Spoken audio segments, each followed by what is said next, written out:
Väga tasaväline võitlus. Hetkel ei ole ühtegi võitlejad veel pikali paisatud. Võitluse eesmärk on siis paisata vastasmeeskonna võitlejad pikali. Võitlus on lahenenud selliseks lahingustaanideks hetkel, kes omavahel võideldes üritavad teineteisest jagu saada. Ja endiselt on väga tasaväline, keegi ei ole veel pikali kukkunud. Серьезно зарубились.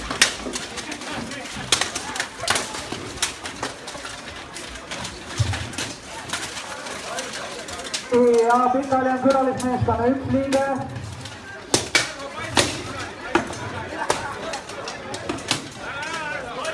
Ja kõik võitlejad kasutavad käsimuud. Tehniliselt enda püsti hoidmiseks on lubatud. Siin kaks külalismeeskonna liiget paremalt servast suruvad pikali ühte Eesti meeskonna võitlejat ja saita pikali. Keskpraeg on viigiline, mõlemast meeskonnast on püsti 4 võitlejat.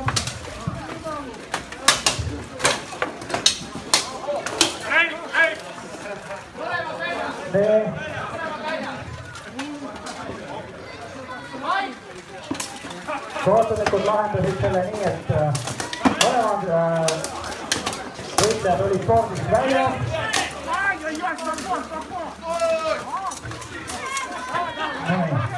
Ja vasakus nurgas üritavad siis külalismeeskonna võitlejad Kiulafoon ja üks Soome võitleja pikali saada Estonia üks võitlejat.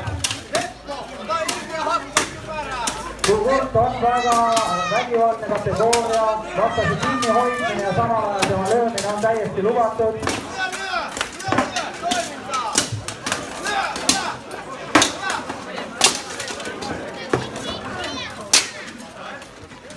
Ja siin võite näha, kuivõrd vastu pidavad tegelikult on keskajased turmised.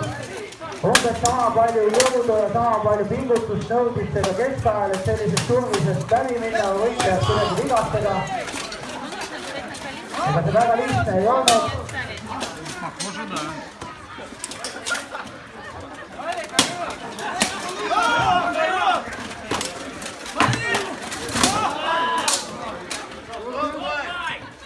Stop fight. Võitlus lõppes külalismeeskonna võiduga, seisuga 3-1.